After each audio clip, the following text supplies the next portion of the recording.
ਜਸ ਪੰਜਾਬੀ ਦੇ ਇੱਕ ਵਾਰ ਇਸ ਨਵੇਂ ਐਪੀਸੋਡ ਵਿੱਚ ਆਪ ਸਭ ਸੂਝਵਾਨ ਦਰਸ਼ਕਾਂ ਦਾ ਇੱਕ ਵਾਰ ਫਿਰ ਸਵਾਗਤ ਹੈ।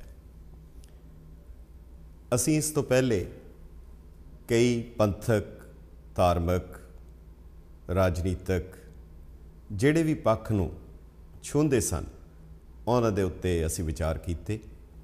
ਆਪ ਦਾ ਭਰਵਾਂ ਹੁੰਗਾਰਾ, ਆਪ ਦੇ ਸੁਝਾਅ ਸਾਨੂੰ ਲਗਾਤਾਰ ਪ੍ਰਾਪਤ ਹੁੰਦੇ ਰਹੇ ਹਨ। ਇਸ ਹੌਸਲਾ ਅਫਜ਼ਾਈ ਦੇ ਬਾਅਦ ਅੱਜ ਦਾ ਜਿਹੜਾ ਵਿਸ਼ਾ ਅਸੀਂ ਚੁਣਿਆ ਹੈ ਇਹ ਨਿਰੋਲ ਧਾਰਮਿਕ ਹੀ ਹੈ। ਨਾ ਨਿਰੋਲ ਧਾਰਮਿਕ ਵੀ ਨਾ ਹੁੰਦਾ ਹੋਇਆ ਇਹ ਕਿਸੇ ਵੀ ਧਰਮ ਦੇ ਇੱਕ ਬਹੁਤ ਜ਼ਰੂਰੀ ਅੰਗ, ਜਿਸ ਨੂੰ ਕਿਸੇ ਧਰਮ ਦਾ ਰਹੱਸਵਾਦ ਕਿਹਾ ਜਾਂਦਾ ਹੈ, ਮਿਸਟਿਸਿਜ਼ਮ ਕਿਹਾ ਜਾਂਦਾ ਹੈ, ਉਸ ਦੇ ਬਾਰੇ ਅਸੀਂ ਵਿਚਾਰ ਕਰਾਂਗੇ। ਇਸ ਲਈ ਇੱਕ ਗੁਜ਼ਾਰਿਸ਼ ਹੈ, ਇੱਕ ਬੇਨਤੀ ਹੈ ਕਿ ਇਸ ਗੰਭੀਰ ਵਿਸ਼ੇ ਦੇ ਉੱਤੇ ਆਪ ਨੇ ਜ਼ਰੂਰ ਧਿਆਨ ਨਾਲ ਵਾਚਣ ਦੀ ਕੋਸ਼ਿਸ਼ ਕਰਨੀ, ਕਿਉਂਕਿ ਰਹੱਸਵਾਦ ਕਿਸੇ ਵੀ ਧਰਮ ਦਾ ਅਨਿੱਖੜਵਾਂ ਅੰਗ ਹੁੰਦਾ ਹੈ, ਬਹੁਤ ਜ਼ਰੂਰੀ ਅੰਗ ਹੁੰਦਾ ਹੈ। ਜਿਹੜੀ ਚੀਜ਼ ਅਸੀਂ ਦਲੀਲ ਨਾਲ ਨਹੀਂ ਸਮਝ ਸਕਦੇ, ਕਿਉਂਕਿ ਉਹ ਅਕਾਲ ਪੁਰਖ, ਉਹ ਪਰਮਾਤਮਾ, ਉਹ ਇੱਕ ਜੋਤ ਹੈ, ਉਹ ਨਿਰਾਕਾਰ ਹੈ, ਉਸ ਵਰਗਾ ਕੋਈ ਨਹੀਂ ਹੈ।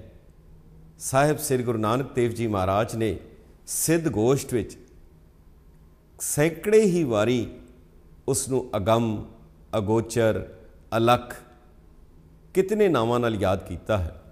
ਸਾਹਿਬ ਸ੍ਰੀ ਗੁਰੂ ਗੋਬਿੰਦ ਸਿੰਘ ਜੀ ਮਹਾਰਾਜ ਵੀ ਉਸ ਕਰਤਾ ਪੁਰਖ ਦੀ ਉਸਤਤ ਕਰਦਿਆਂ ਹੋਇਆਂ ਜਦੋਂ ਕਹਿੰਦੇ ਹਨ, ਚੱਕਰ ਚਹਿਨ ਅਰ ਬਰਨ ਜਾਤ ਅਰ ਪਾਤ ਨ ਹਿੰਜੈ, रूप रंग या रेख पेख कहू कह न सकत कह, अचल मूरत अनुभव प्रकाश अमित ओज कहिजै। वो अमित ओज है पर उसनू अनुभव प्रकाश है, अनुभव किया जा सकता है। सिख रहस्यवाद दे जिहड़ी गवाही गुरबाणी ने साहिब श्री गुरु नानक देव जी महाराज के बारे दिती है, वो कौन सन? साहिब श्री गुरु नानक देव जी की हस्ती की सी और वो हस्ती किस तरह अपना रूप बदलती हुई गुरु कलगीधर पिता साहिब श्री गुरु गोबिंद सिंह जी महाराज तक पहुँची, और जिसनू कलमबद्ध किया, जिसनू कोडीफाई किया सिख रहत मर्यादा ने गुरबाणी के आधार के उत्ते, हजूर के हुक्मनामिਆਂ के आधार के उत्ते, हजूर की मुबारक कलम तो अंकित किए हुए उन्हां तत्थां के आधार पर कि जो असी रोज़ अरदास विच पढ़ते हाँ कि साहिब श्री गुरु ग्रंथ साहिब जी महाराज 10 पातशाहियां की जोत है, तो 10 पातशाहियां भी रहत मर्यादा की पहली परिभाषा विच स्पष्ट कर दित्तियां गईयां।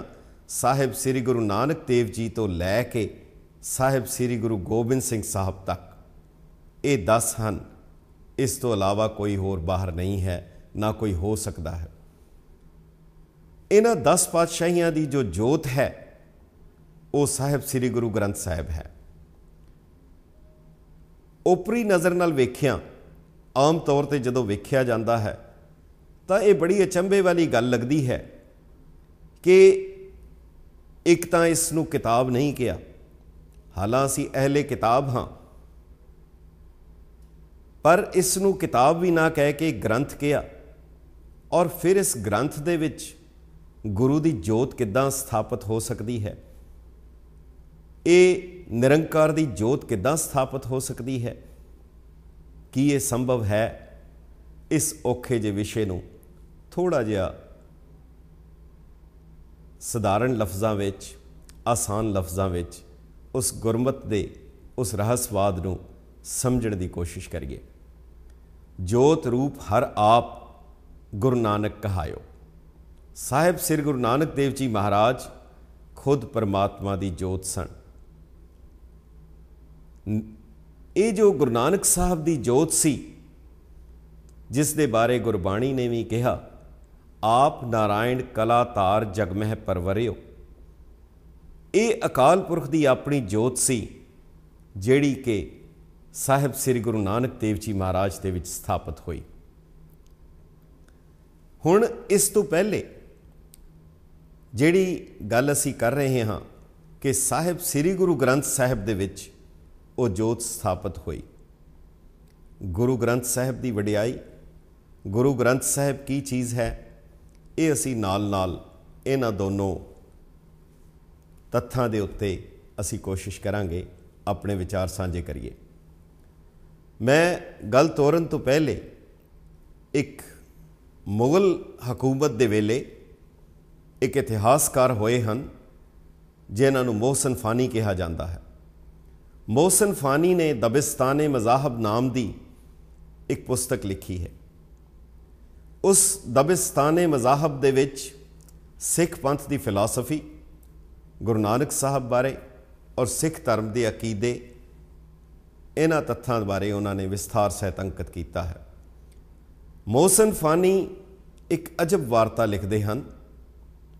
वो कहते हैं कि अपने जन्म तो पहले पिछले जन्म दे विच साहिब श्री गुरु नानक देव जी महाराज ने बहुत तपस्या की, अकाल पुरख की आराधना की, और जिसनों भाई गुरदास जी ने भी अंकित किया, भारी करी तपस्या वडे भाग हरस्यों बने आई।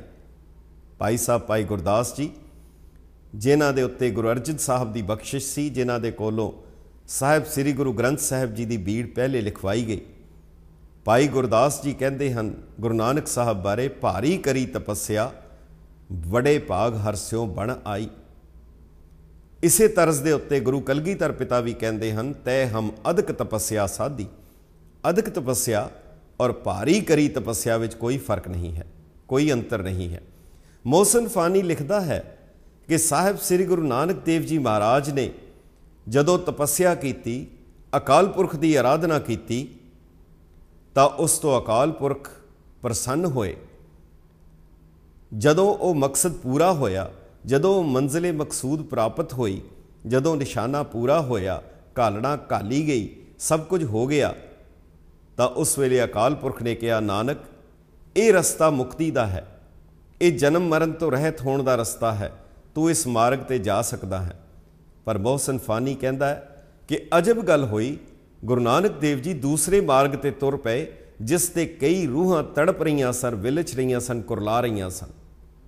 अकाल पुरख ने कहा, नानक ये रस्ता नहीं है, तेरा मार्ग दूसरा है। पर साहिब श्री गुरु नानक देव जी महाराज आजिज़ हो के उस करता पुरख के दर ते ढह पे और कहन लगे, इन्हां रूहां नूं, इन्हां विलच रही रूहां नूं, इन्हां तड़प रही रूहां दे उत्ते भी तरस करो, इन्हां नूं भी बख्श लो। करता पुरख ने कहा कि ये जड़ियां रूहां हन, इन्हां दे कर्म ऐसे हैं, ये बख्शियां नहीं जा सकदियां। तां गुरु नानक साहब उस दे दर दे उत्ते ढह पे और कहन लगे, नहीं इन्हां नूं जरूर बख्शो। तां उस वेले मोहसिन फ़ानी दे कहण मुताबक अकाल पुरख ने कहा, ठीक है, इन्हां रूहां नूं एक मौका होर मिल सकता है, ये जन्म धारन गियां, और ये रूहां अगर उस जन्म दे विच अपना जन्म सकारत कर लैण, तां फिर उन्हां नूं भी मुक्ति का मार्ग मिल सकता है। वो भी जन्म मरण तो निजात पा सकदियां हन, वो भी जन्म मरण तो रहत हो सकदियां हन। साहिब श्री गुरु नानक देव जी महाराज इत्थे नहीं रुके, उन्होंने एक बेनती होर कीती। करता पुरख नूं कहण लगे कि जेकर इन्हां नूं धरती दे उत्ते भेजना है तां मेरे ते बख्शिश करो, मैनूं भी इन्हां दे नाल संसार विच भेजो। जन्म मरण दोहू में नाही, जन पर उपकारी आए, जिए दान दे भगती लाइन, हरस्यों लैन मिलाए। गुरु नानक साहब दा मकसद साडे वर्गियां विलच रहियां रूहां नूं, तड़प रहियां रूहां नूं वो सच दा मार्ग, उस अगम्मी निराकार अकाल पुरख दे मार्ग दे उत्ते तोरना सी। आम तौर दे उत्ते कोई भी व्यक्ति घालना घालदा है किसी मकसद नूं लैके, ये कह दिता जाता है ये निष्काम है, पर सच जानो इस धरती दे उत्ते कोई भी निष्काम नहीं है। कामना चंगी या माड़ी हो सकती है। साड़ी कामना छोटियां छोटियां मंगां तक होएगी, घरेलू मंगां तक होएगी, होर माइक पदार्थां तक होएगी, पर जिहड़े बहुत सियाणे हन, जिन्हां दी बुद्धि बहुत विकसित हो चुकी है, जिन्हां दी रोशन हो चुकी है, ਉਹ ਤਾਂ ਵਾਹਿਗੁਰੂ ਨੂੰ ਹੀ ਮੰਗ ਲੈਣਗੇ। ਇਸ ਦਾ ਮਤਲਬ ਉਹ ਵੀ ਨਿਸ਼ਕਾਮ ਨਹੀਂ ਹੈ, ਕੋਈ ਨਾ ਕੋਈ ਕਾਮਨਾ ਹੈ। ਕਾਮਨਾ ਚੰਗੀ ਜਾਂ ਮਾੜੀ ਹੋ ਸਕਦੀ ਹੈ, ਪਰ ਜਦੋਂ ਘਾਲਣਾ ਘਾਲੀ ਜਾਂਦੀ ਹੈ, ਘਾਲਣਾ ਪੂਰੀ ਹੋ ਜਾਂਦੀ ਹੈ, ਤਾਂ ਉਸ ਵੇਲੇ ਗੱਲ ਮੁਕੰਮਲ ਹੋ ਜਾਂਦੀ ਹੈ। ਪਰ ਕੇਵਲ ਔਰ ਕੇਵਲ ਇੱਕ ਗੁਰੂ ਨਾਨਕ ਸਾਹਿਬ ਹਨ ਜਿਨ੍ਹਾਂ ਨੇ ਘਾਲਣਾ ਘਾਲੀ, ਘਾਲਣਾ ਪੂਰੀ ਹੋ ਗਈ, ਰੱਬ ਦਾ ਦਰ ਪ੍ਰਾਪਤ ਹੋ ਗਿਆ, ਪਰ ਉਸ ਦੇ ਬਾਅਦ ਫਿਰ ਉਹ ਦੁਬਾਰਾ ਘਾਲਣਾ ਘਾਲਣ ਲਈ ਇਸ ਸੰਸਾਰ ਦੇ ਉੱਤੇ ਆਏ। ਇਹ ਜਿਹੜੀ ਗੱਲ ਮੋਹਸਨ ਫਾਨੀ ਨੇ ਕਹੀ ਹੈ, ਇਸੇ ਗੱਲ ਨੂੰ ਭਾਈ ਗੁਰਦਾਸ ਜੀ ਨੇ ਵੀ ਲਿਖਿਆ, ਪਹਿਲਾਂ ਬਾਬੇ ਪਾਇਆ ਬਖਸਦਰ, ਪਿੱਛੋਂ ਦੇ ਫਿਰ ਘਾਲ ਕਮਾਈ, ਰੇਤ ਅੱਕ ਆਹਾਰ ਕਰ ਰੋੜਾਂ ਦੀ ਗੁਰਕਰੀ ਵਿਛਾਈ। ਗੁਰੂ ਨਾਨਕ ਸਾਹਿਬ ਨੇ ਪਹਿਲੇ ਜੋ ਹੈ ਉਹਨਾਂ ਨੇ ਦਰ ਪ੍ਰਾਪਤ ਹੋ ਗਿਆ, ਬਖਸ਼ਿਸ਼ ਦਾ ਦਰ ਪ੍ਰਾਪਤ ਹੋ ਗਿਆ, ਉਸ ਦੇ ਬਾਅਦ ਉਹਨਾਂ ਨੇ ਘਾਲਣਾ ਘਾਲੀ ਹੈ। ਸੋ ਸਾਹਿਬ ਸ੍ਰੀ ਗੁਰੂ ਨਾਨਕ ਦੇਵ ਜੀ ਮਹਾਰਾਜ ਨੂੰ ਉਹ ਜੋ ਬਖਸ਼ਿਸ਼ ਪ੍ਰਾਪਤ ਹੋਈ, ਜਿਸ ਦੇ ਬਾਰੇ ਗੁਰੂ ਗ੍ਰੰਥ ਸਾਹਿਬ ਨੇ ਕਿਹਾ, ਗੁਰੂ ਨਾਨਕ ਸਾਹਿਬ ਨੇ ਆਪ ਕਿਹਾ, ਜਿਹੜੀ ਜੋਤ ਅਕਾਲ ਪੁਰਖ ਦੀ ਸਾਹਿਬ ਸ੍ਰੀ ਗੁਰੂ ਨਾਨਕ ਦੇਵ ਜੀ ਮਹਾਰਾਜ ਵਿੱਚ ਸਥਾਪਿਤ ਹੋਈ, ਉਹ ਜੋਤ ਸ਼ਬਦ ਰੂਪ ਵਿੱਚ ਕਿਸ ਤਰ੍ਹਾਂ ਆਈ, ਉਹ ਬਾਣੀ ਰੂਪ ਵਿੱਚ ਕਿਸ ਤਰ੍ਹਾਂ ਆਈ, ਉਹ ਬਾਣੀ ਕਿੱਦਾਂ ਹੈ, ਗ੍ਰੰਥ ਗੁਰੂ ਕਿੱਦਾਂ ਹੈ, ਗ੍ਰੰਥ ਸ਼ਬਦ, ਇਹ ਸ਼ਬਦ ਦੇ ਵਿੱਚ ਵਾਹਿਗੁਰੂ ਦੀ ਜੋਤ ਕਿੱਦਾਂ ਸਮਾ ਸਕਦੀ ਹੈ, ਇਹ ਉਹ ਰਹੱਸਵਾਦ ਹੈ। ਧਾਰਮਿਕ ਪੁਸਤਕਾਂ ਦਾ ਕਦੀ ਵੀ ਆਪਸ ਵਿੱਚ ਲੇਖਾ ਜੋਖਾ ਜਾਂ ਮੇਲ ਜੋਲ ਨਹੀਂ ਕਰਨਾ ਚਾਹੀਦਾ, ਕਦੀ ਵੀ ਉਹਨਾਂ ਦੀ ਕੰਪੈਰੀਜ਼ਨ ਨਹੀਂ ਕਰਨਾ ਚਾਹੀਦਾ। ਪਰ ਗੁਰੂ ਗ੍ਰੰਥ ਸਾਹਿਬ ਇੱਕ ਵਿਲੱਖਣ ਗ੍ਰੰਥ ਹੈ। ਕਿਤਾਬ ਹੁੰਦਿਆਂ ਹੋਇਆਂ ਵੀ ਇਸ ਨੂੰ ਗ੍ਰੰਥ ਕਿਹਾ ਜਾਂਦਾ ਹੈ। ਜਿਸ ਤਰੀਕੇ ਦੇ ਨਾਲ ਡਿਕਸ਼ਨਰੀ ਦੇ ਵਿੱਚ ਬਾਈਬਲ ਦਾ ਅਰਥ ਇੱਕ ਕਿਤਾਬ ਹੁੰਦਾ ਹੈ, ਬਾਈਬਲ ਦਾ ਸਧਾਰਨ ਅਰਥ ਜੋ ਹੈ ਡਿਕਸ਼ਨਰੀ ਦੇ ਵਿੱਚ ਉਸ ਨੂੰ ਕਿਤਾਬ ਕਿਹਾ ਜਾਂਦਾ ਹੈ। ਪਰ ਬਾਈਬਲ ਜਿਹੜਾ ਹੈ, ਜਦੋਂ ਈਸਾਈਅਤ ਦੀ ਉਹ ਜੋ ਪਵਿੱਤਰ ਕਿਤਾਬ ਹੈ, ਉਹ ਜੋ ਹੋਲੀ ਬੁੱਕ ਹੈ, ਉਹ ਜੋ ਮੁਤਬਰਕ ਕਿਤਾਬ ਹੈ, ਉਸ ਨੂੰ ਉਸ ਦਿਨ ਤੋਂ ਬਾਅਦ ਕੇਵਲ ਬਾਈਬਲ ਹੀ ਕਿਹਾ ਗਿਆ। ਇਸੇ ਤਰੀਕੇ ਦੇ ਨਾਲ ਸਾਹਿਬ ਸ੍ਰੀ ਗੁਰੂ ਗ੍ਰੰਥ ਸਾਹਿਬ ਨੂੰ ਭਾਵੇਂ ਕਿਤਾਬ ਹੁੰਦਿਆਂ ਹੋਇਆਂ, ਭਾਵੇਂ ਜੋ ਮਰਜ਼ੀ ਕਹਿ ਲਿਆ ਜਾਏ, ਇਸ ਤੋਂ ਬਾਅਦ ਇਸ ਨੂੰ ਹੋਰ ਕਿਸੇ ਨਾਮ ਨਾਲ ਨਹੀਂ ਯਾਦ ਕੀਤਾ ਜਾਏਗਾ, ਇਸ ਨੂੰ ਸਾਹਿਬ ਸ੍ਰੀ ਗੁਰੂ ਗ੍ਰੰਥ ਸਾਹਿਬ ਦੇ ਨਾਮ ਨਾਲ ਹੀ ਯਾਦ ਕੀਤਾ ਜਾਏਗਾ। ਇਸ ਦਾ ਸਤਿਕਾਰ, ਇਸ ਦੇ ਲਈ ਕਿਸ ਤਰੀਕੇ ਦੇ ਨਾਲ, ਕਿਤਨੇ ਸਤਿਕਾਰਤ ਤਰੀਕੇ ਦੇ ਨਾਲ ਇਸ ਦਾ ਪ੍ਰਕਾਸ਼ ਕੀਤਾ ਜਾਂਦਾ ਹੈ, ਇਸ ਦਾ ਪਾਠ ਕੀਤਾ ਜਾਂਦਾ ਹੈ, ਉਹ ਕਿਸੇ ਤੋਂ ਗੁੱਝਾ ਨਹੀਂ ਹੈ।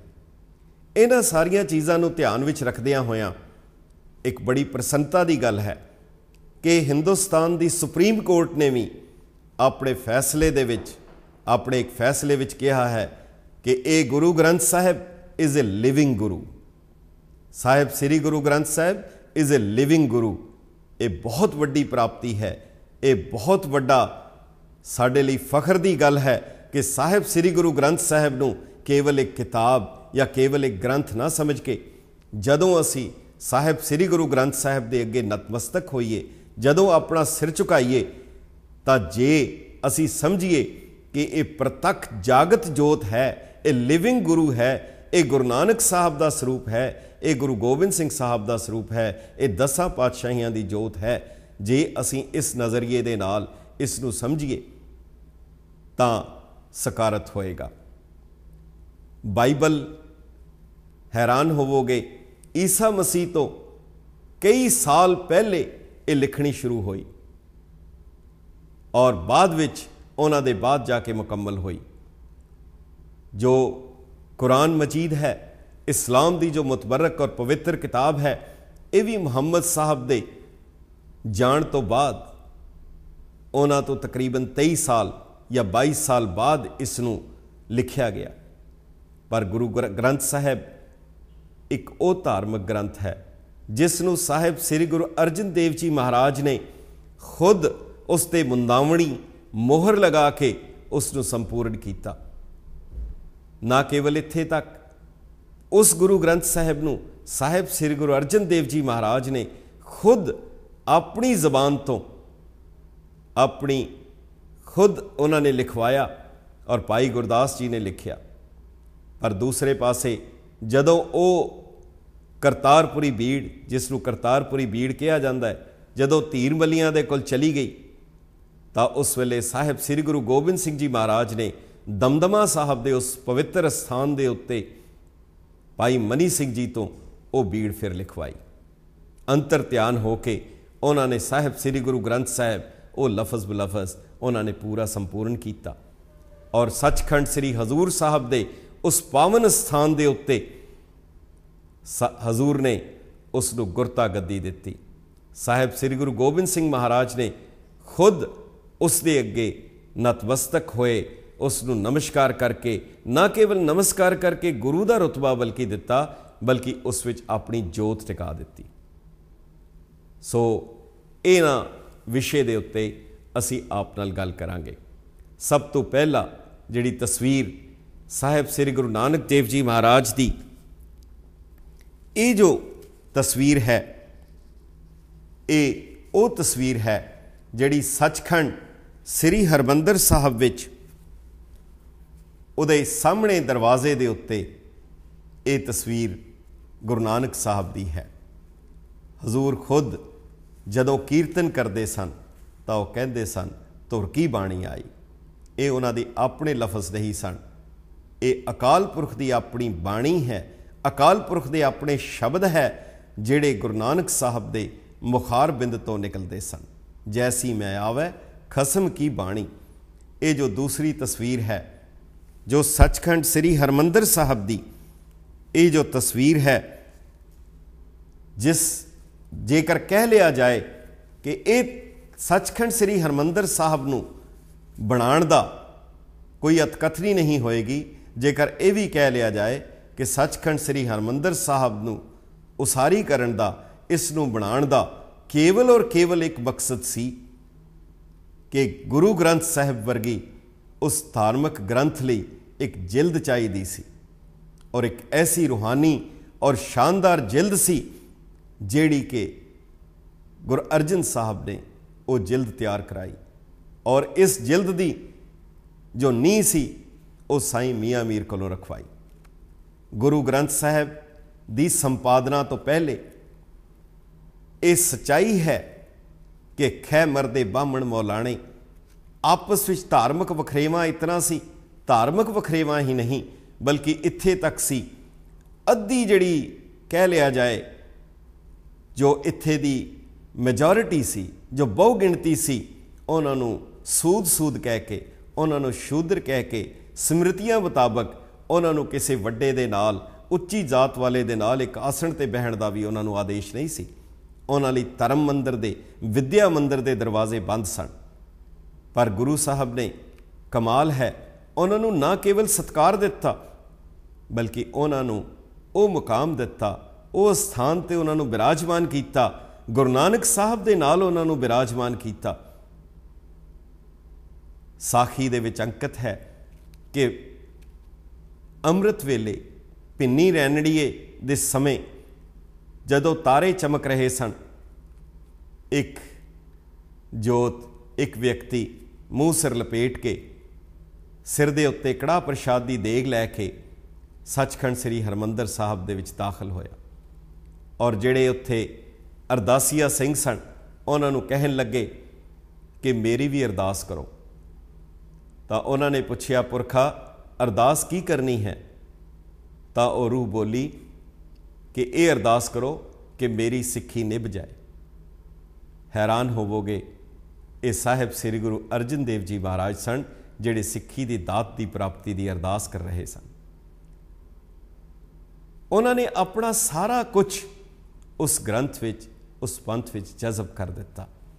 ਸੋ ਇਹ ਸੱਚਖੰਡ ਸ੍ਰੀ ਹਰਿਮੰਦਰ ਸਾਹਿਬ ਦੀ ਮਹੱਤਤਾ, ਜਿਸ ਦੀ ਉਸਾਰੀ ਗੁਰੂ ਸਾਹਿਬ ਨੇ ਖੁਦ ਕੀਤੀ ਔਰ ਜਿਸ ਢੰਗ ਦੇ ਨਾਲ ਉਹਨਾਂ ਨੇ ਗੁਰੂ ਗ੍ਰੰਥ ਸਾਹਿਬ ਦਾ ਸਤਿਕਾਰ ਕੀਤਾ, ਉਹ ਅੱਜ ਵੀ ਉਹ ਮਰਿਆਦਾ ਜਿਹੜੀ ਗੁਰੂ ਸਾਹਿਬ ਦੇ ਵੇਲੇ ਤੋਂ ਚੱਲੀ ਆ ਰਹੀ ਹੈ, ਜਿਸ ਢੰਗ ਦੇ ਨਾਲ ਹੈ, ਉਹ ਅੱਜ ਵੀ ਹੂ ਬਹੂ ਸੱਚਖੰਡ ਸ੍ਰੀ ਹਰਿਮੰਦਰ ਸਾਹਿਬ ਵਿੱਚ ਉਸੇ ਰੂਪ ਵਿੱਚ ਉਹ ਮਰਿਆਦਾ ਹੈ। ਆਪ ਅਗਲੀ ਤਸਵੀਰ ਵਿੱਚ ਵੇਖ ਸਕਦੇ ਹੋ ਕਿ ਜਿਸ ਵੇਲੇ ਸਾਹਿਬ ਸ੍ਰੀ ਗੁਰੂ ਗ੍ਰੰਥ ਸਾਹਿਬ ਜੀ ਮਹਾਰਾਜ ਦੀ ਜੋ ਸਵਾਰੀ ਜਿਸ ਵੇਲੇ ਸਵੇਰ ਵੇਲੇ ਆਉਂਦੀ ਹੈ, ਹਾਲਾਂ ਉਸ ਵੇਲੇ ਕੀਰਤਨ ਹੋ ਰਿਹਾ ਹੁੰਦਾ ਹੈ, पर कीर्तन दे विच चौके दरबार दे विच जदों संगत जुड़ी हुंदी है तां महाराज की सवारी आती है। ये नहीं कि गुरु साहब आके संगत का इंतजार करन। ये अदब का एक ढंग है, ये एक सानू जाच है, एक साडे लई विद्यालय है जिथों सानू कुछ सबक हासिल करना है।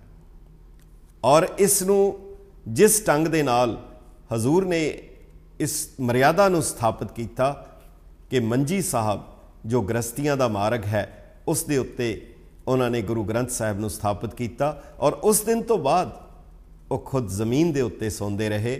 वो जिहड़ा स्थान सी पोथी परमेसर का थान कह के हजूर ने गुरु ग्रंथ साहब लई उसनू रिजर्व कर दिता। इस तो अगली तस्वीर जिहड़ी आप वेखोगे, ये कुछ तस्वीरां हन। ये वाली तस्वीर और इस तो अगली तस्वीर जिहड़ी है, ये आप वेखोगे कि किस सत्कार दे नाल, किस प्यार दे नाल, किस वजद विच आके गुरु के सिखां ने साहब श्री गुरु ग्रंथ साहब जी महाराज दी उन्हां बीड़ां दी लिखाई कीती। किस अदब दे नाल पूरे गुरु ग्रंथ साहब दियां वो बीड़ां वो सिख तैयार करते सन। इतनी सुंदर लिखाई, सुनहरी कागज़, और उन्हां नूं संभालण दी लोड़ है। एक गल अतकथनी नहीं होवेगी कि वो जो पुराणियां बीड़ां हन, ये जो महाराज दे पुराने सरूप हन या होर साडे जिहड़े धार्मिक ग्रंथ हन, असी उन्हां दा पूरा सत्कार नहीं कर रहे। एक गल अतकथनी नहीं होवेगी या लांभे दी गल नहीं है, एक अफसोसनाक गल है कि असी अपना विरसा, असी वो पुरातन हथ लिखतां, असी वो पुरातन जिहड़े खरड़े हन, वो महाराज दे सरूप उन्होंने पुरातन कह के, पुराणियां कह के, बिरद कह के या खराब हो गईयां कह के उन्होंने साड़ रहे हाँ। कह रहे हाँ असी गुरु ग्रंथ साहब का संस्कार कर दिता। शायद ये बेहुरमती होर किसी कौम विच ना होवे। उम्मीद है कि साडे प्रबंधक इस गल दे उत्ते जरूर विचार करनगे। जिहड़ी अगली तस्वीर है, ये बहुत ही अहम है। ये वो तस्वीर है जिहड़ी कि सचखंड श्री हजूर साहब दे विच बाबा दीप सिंह जी ने अपने हत्थी तैयार की सी। बाबा दीप सिंह जी वो महान शहीद हैं, साहिब श्री गुरु गोबिंद सिंह साहब तो वरसाए हुए, जिन्हों ने साहिब श्री गुरु ग्रंथ साहब जी की वो बीड़ तैयार की। और जिहड़ी कि आप इसकी अगली तस्वीर दे विच वो वेखोगे, वो अगली तस्वीर जिहड़ी है ये आप उस महाराज के स्वरूप नूं जिसनों कि बाबा दीप सिंह जी ने खुद तैयार किया सी। सो अगली तस्वीर असी देखांगे जिहड़े कि साहिब श्री गुरु अर्जन देव जी महाराज जिस ढंग दे नाल साहिब श्री गुरु ग्रंथ साहब नूं लिखवा रहे हैं। और अगली तस्वीर पुरातन तस्वीर है कि किस तरीके दे नाल साहिब श्री गुरु ग्रंथ साहब नूं विराजमान किया जाता सी दरबार दे विच साहिब श्री गुरु ग्रंथ साहब की हजूरी दे विच। इस तो अगली तस्वीर वो तस्वीर है जिस वेले गुरु ग्रंथ साहब नूं सतगुरु साहब सच्चे पातशाह साहिब श्री गुरु अर्जन देव जी महाराज ने मंजी साहब दे विच स्थापित कर दिता। तां उस वेले हजूर खुद ताबिया नहीं बैठे।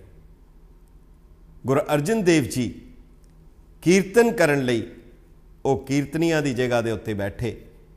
और पहले ग्रंथी जो थापे गए वो बाबा बुढ़ा जी सी, जिन्हां ने वो ग्रंथी की सेवा निभाई। बाबा बुढ़ा जी वो महान आत्मा सन जिन्होंने गुरु अर्जन देव जी के बालक हरगोबिंद साहब की पढ़ाई की कह के ये बेनती की सी कि बाबा जी तुसी बालक हरगोबिंद नूं वो पढ़ाई कराओ जिहड़ी तुहानूं साहिब श्री गुरु नानक देव जी महाराज ने करवाई सी। सो ये जिहड़ी उस दिन तो बाद गुरु अर्जन देव जी ने बाबा बुढ़ा जी नूं ग्रंथी थापिया। और ये साडे लई चानण मुनारा है कि साडा ग्रंथी किस तरह का होना चाहिए है। बाबा बुढ़ा जी ने जदों ग्रंथी दी ताबिया बैठे, इस दा मतलब ये सी जे गुरु अर्जन देव जी बैठते, ये ना हुंदा कि ऐसा होए कि शायद गुरु अर्जन देव जी खुद उन्होंने मत्था टेकिया जा रहा है, गुरु ग्रंथ साहब नूं ही मत्था टिकाण लई, उसकी उपमा उसकी शोभा लई हजूर ने आप जिहड़ा सी उसकी ताबिया ना बह के बाबा बुढ़ा जी ने उत्थे बिठाया। हुण अगले सैगमेंट में जाण तो पहले असी एक छोटा जिहा ब्रेक लवांगे। 5-10 मिनट दे विच अपनी गल समाप्त करके आप दे विचार कि साडा गुरु केवल गुरु ग्रंथ साहब है और इस विच गुरु की जोत किस तरह स्थापित हुई, इस ते असी विचार करके फिर आप दियां कॉल्स लवांगे और उम्मीद है आप अपने अच्छे विचारां नाल और जिहड़े सार्थक विचार हैं उन्हां नाल सानूं निवाजोगे। एक ब्रेक।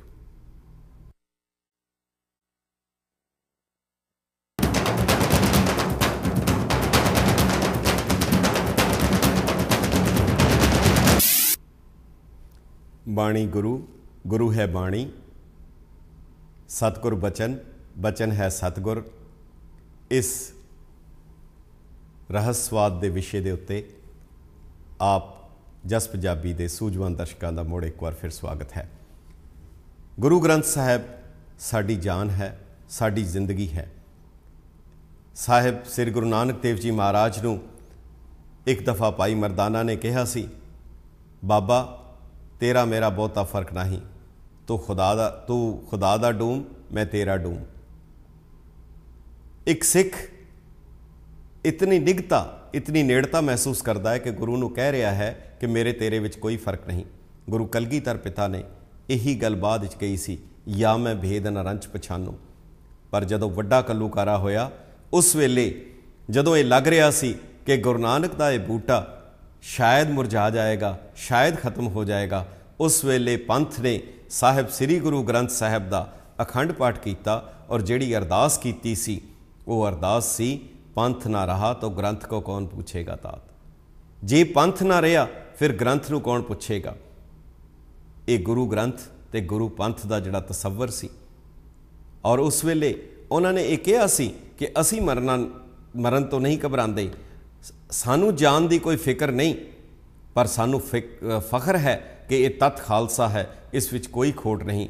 पर जे हे गुरु ग्रंथ साहब तू अपने आप नूं बचाना चाहता है तो फिर सानू बचा लै।